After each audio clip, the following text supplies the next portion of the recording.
Olá pessoal, todo mundo ano.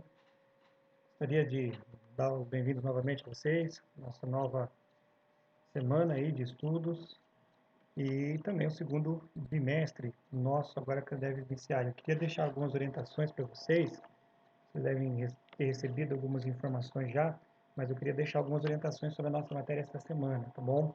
Então, para esta semana, gente, vocês já devem ter baixado aí o vídeo, espero que tenham baixado o vídeo. A primeira coisa importante seria baixar o vídeo e depois também da apresentação em PowerPoint que eu deixei junto aí na aba material de apoio para vocês. Vocês vão assistir esse vídeo que faz uma explicação geral da matéria agora e depois vocês vão fazer algumas coisas aí também, atividades que que eu deixei para vocês. Primeira é que vocês devem fazer uma leitura das páginas 2 até a 10 do capítulo 1, agora do livro 7, né, do caderno 7. Nós estamos indo para o próximo caderno agora, que é o caderno 7.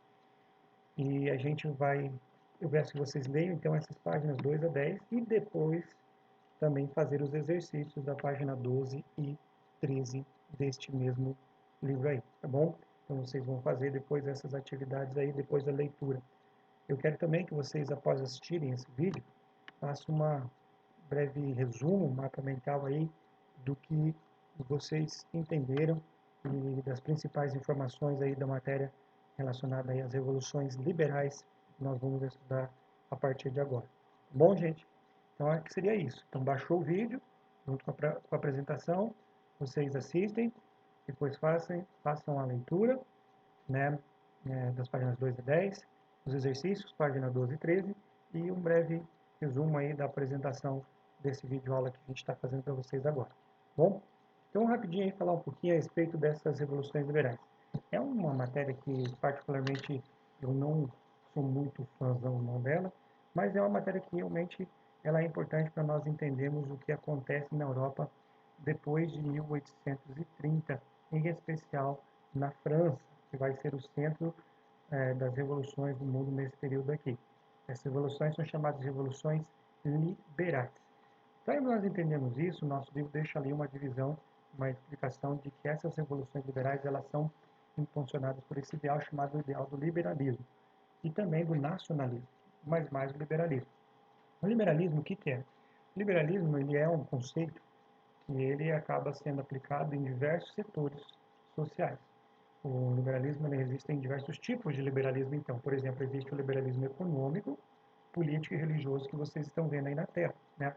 Então, o econômico é aquele que diz que deve haver livre câmbio, livre concorrência entre as empresas, indústrias nesse momento, mas especialmente eles pregam e ensinam a não intervenção do Estado na economia. Deixe que a economia que ela funcione sem a intervenção do Estado nesta economia, criando impostos ou criando moedas ou coisas desse tipo.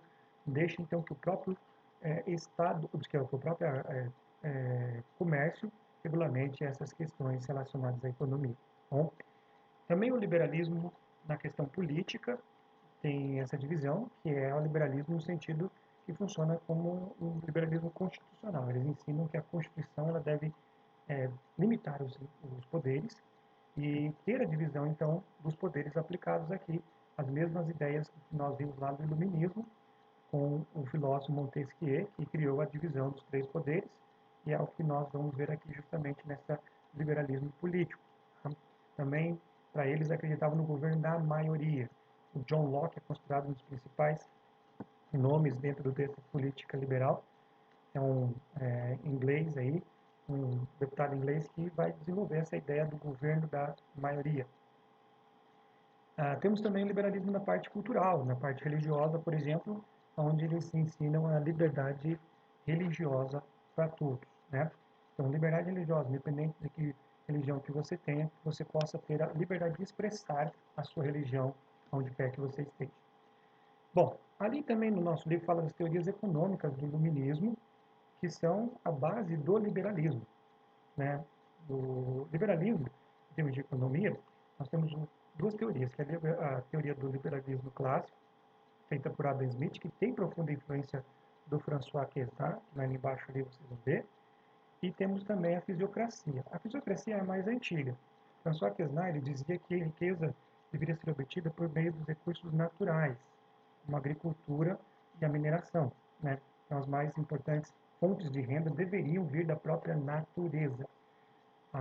Já no liberalismo clássico, a principal diferença entre eles é que o Adam Smith dizia que a riqueza deve vir através do trabalho do homem, e não importa qual seja esse trabalho. Pode ser o trabalho tanto feito na agricultura como na mineração, mas o trabalho também na área industrial. Então, independentemente da área, deve-se trabalhar para construir riqueza, que era isso que Adam Smith ensinava no livro Riqueza das Nações, que é considerado o manual do capitalismo, né? Então, é a ideia de Adam Smith. São teorias que surgiram com o iluminismo que ficaram muito clássicas através da aplicação do liberalismo. Esses dois grupos, né, o liberalismo clássico e a fisiocracia, eles têm um ponto em comum, que é a questão dos direitos naturais, que é a defesa da liberdade e do trabalho, né? Essa defesa da liberdade e do trabalho. Por exemplo, a liberdade da fisiocracia, ela vai ser limitada através dos direitos naturais, ou seja, de não afetar a natureza. Já o liberalismo clássico não tinha essa divisão, eles acreditavam então no trabalho, independentemente de qual seja, para poder construir as suas riquezas. Bom, é com base nessas premissas aí, por exemplo, que Adam Smith, que na segunda metade do século XVIII, vão se formular as ideias do liberalismo, que até hoje nós encontramos dentro vigente, né, em diversos lugares do mundo. Só que hoje nós temos mais políticas chamadas de neoliberais, que é um melhoramento dessas ideias liberais que nós temos lá. Mas temos também o nacionalismo. O nacionalismo, ele pressupõe ali a ideia de integração, né, de uma integração das pessoas numa mesma unidade política, no sentido assim, por exemplo, de que todos aqueles que possuem, são do mesmo grupo étnico, têm a mesma cultura, eles devem se unir para formar um grupo, né, homogêneo e forte. Então, o nacionalismo, o próprio nome diz, dá uma ênfase muito grande na nação, nas questões étnicas, culturais, né? Então, é muito interessante essas ideias aqui a respeito disso, porque existem algumas pessoas dizem que o nacionalismo ele vai crescer bastante nesse período. E alguns dizem por que cresceu o nacionalismo nessa época. Alguns falam que foi por causa do desenvolvimento do racionalismo. Outros falam que foi por causa da própria diminuição do espírito religioso das pessoas. E outros dizem até foi pelas próprias necessidades que a modernidade criou. Entre elas, a questão da Revolução Industrial, com as diversas divisões de setores de trabalho. Até aqueles pensadores marxistas que argumentam que o fortalecimento nacionalista foi uma estratégia das classes dominantes para tentar abafar a luta de classes que estava ganhando o cenário neste momento aqui. Bom, independentemente disso, o que nós sabemos é que o nacionalismo ganha muita força nesse período. Bom, então a gente vai falar sobre essa primeira leva das evoluções que acontece agora aí, de evoluções liberais. As evoluções liberais ela acontecem de 1830 até 1848. Porém, existe uma leva inicial de evoluções localizadas que são importantes também. Uma delas, eu quero trazer essa aqui para vocês, que é a Revolução do Porto, a Liberal do Porto, que a gente já falou um pouquinho quando falou da independência do nosso país. Essa acontece na cidade do Porto, em Portugal, e eles vão então exigir o retorno de Dom João para Portugal, estava no Brasil nessa época, não sei se lembram, uma nova constituição para Portugal, o retorno de Dom João e especialmente a recolonização do Brasil. Bom, então é uma das revoluções liberais que nós temos aí, mas não foram só lá. A Itália também teve outra revolução, em Nápoles, entre outras revoluções que vão acontecer nesse momento aqui. Agora, vamos então falar sobre as evoluções dos anos de 1830. Mas antes a gente precisa então trazer um contexto para vocês, especialmente falando do contexto francês. A França, em 1815, perdeu Napoleão. Napoleão acabou sendo derrotado na Batalha de Waterloo e ele agora definitivamente exilado aqui em 1815. Bom, nós vemos então após ele, Napoleão vai ser o governo então de Luís XVIII, que é da antiga dinastia Bourbon. Ele passa a governar a França e o Luís XVIII ele tinha um probleminha sério. Ele começou a tentar, né, juntar ideias liberais com ideias também dos grupos absolutistas. E isso realmente não gerou muita satisfação, especialmente pelos aqueles que conseguiram, é, é, vamos dizer assim, conquistas importantes na época da Revolução Francesa, que eram os burgueses. E eles então agora recebem com maus olhos essa ideia de fortalecimento novamente de ideias absolutistas que o Luís XVIII tenta implementar. Porém, algumas das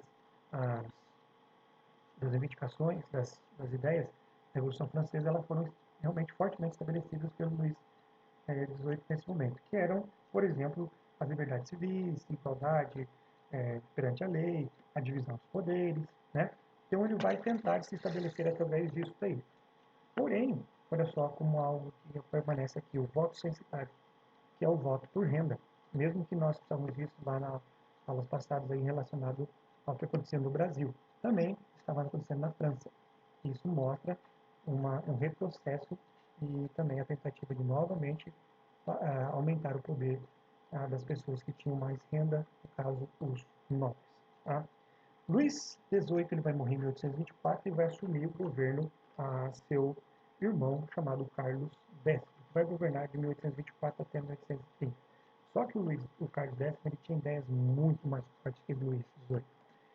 Ele vai realmente procurar cada vez mais se estabelecer como imperador. Ele vai criar leis, por exemplo, olha só, que vão garantir à igreja o controle sobre o ensino. A mesma coisa que Napoleão fez. Vai tentar trazer o apoio da igreja para junto de si, para assim ele ter mais é, possibilidade de ter um poder absoluto.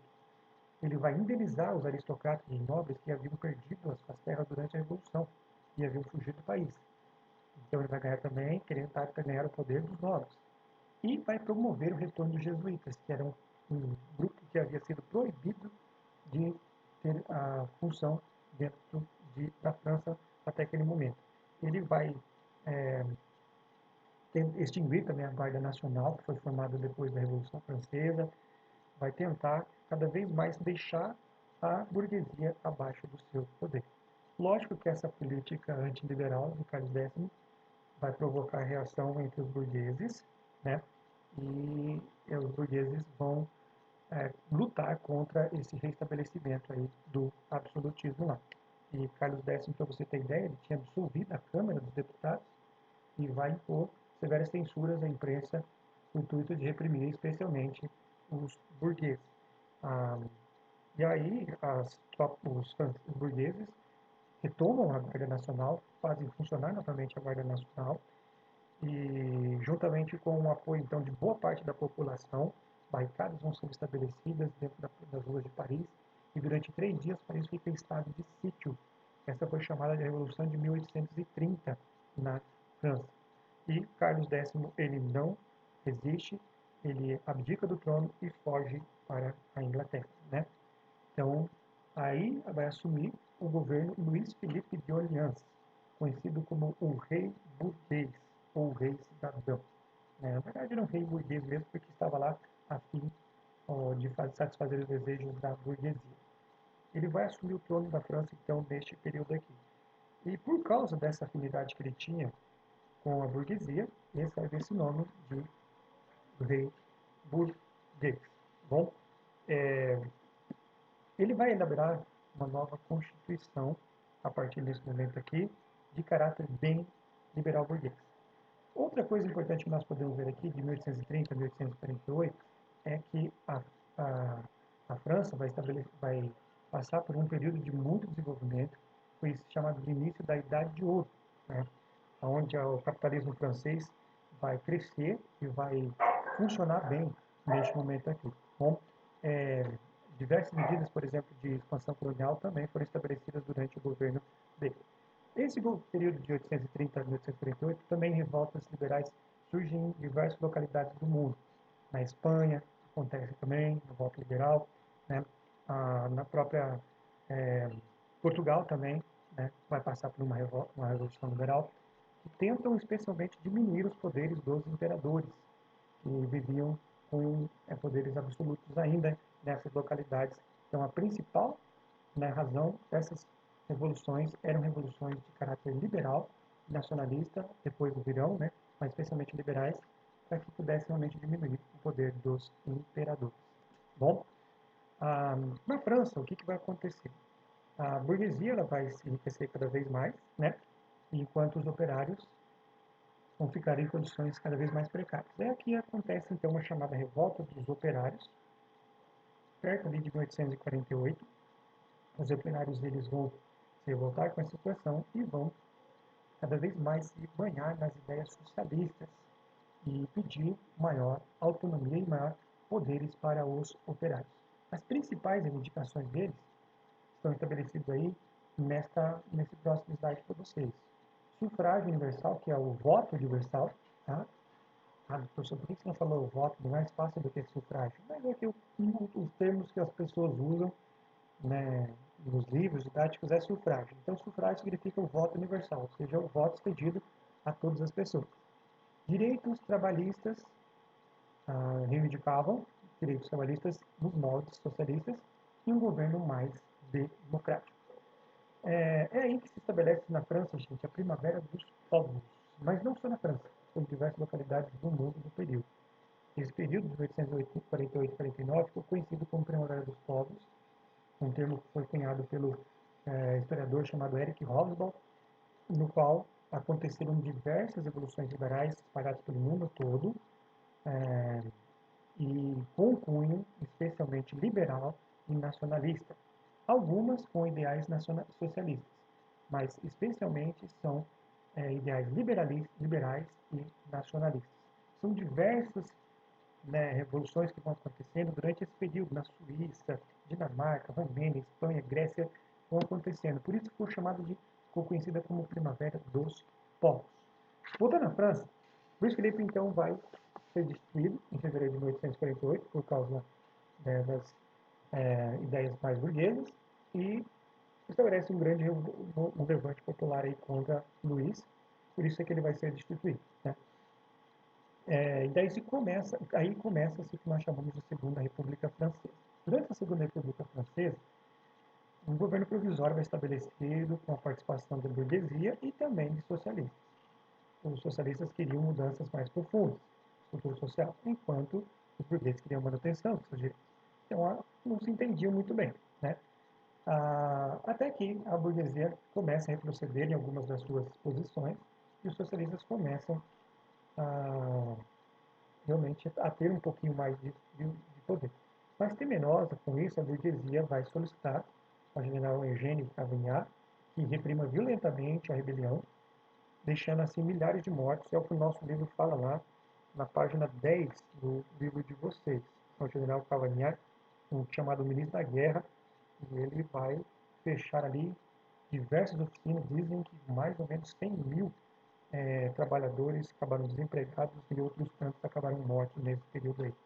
Mesmo após a repressão, a situação da França ainda estava instável, até que Luís de Bonaparte vai se estabelecer como o imperador, o Fernante, inicialmente da França. Ele era sobrinho do ex-Napoleão, né, Napoleão. Ele vai se tornar o presidente da Segunda República Francesa. E ele vai governar até que em 1856 ele vai dar um golpe novamente e acaba com a República Francesa e se proclama imperador dos franceses com o título de Napoleão III. Né? Então, de volta em quando acaba voltando ao que nós chamamos de absolutismo. Algumas conquistas foram importantes aqui, liberais, por isso que depois Napoleão III até não vai ficar muito tempo no poder e a França vai passar por um período de mudanças estruturais até que realmente esteja estabelecido novamente a República na França. Por isso é que são chamados de período de revoluções liberais. Espero que vocês tenham conseguido compreender. Qualquer coisa, a gente está aí para também tirar suas dúvidas, tá bom, gente? Grande abraço para vocês. Até mais.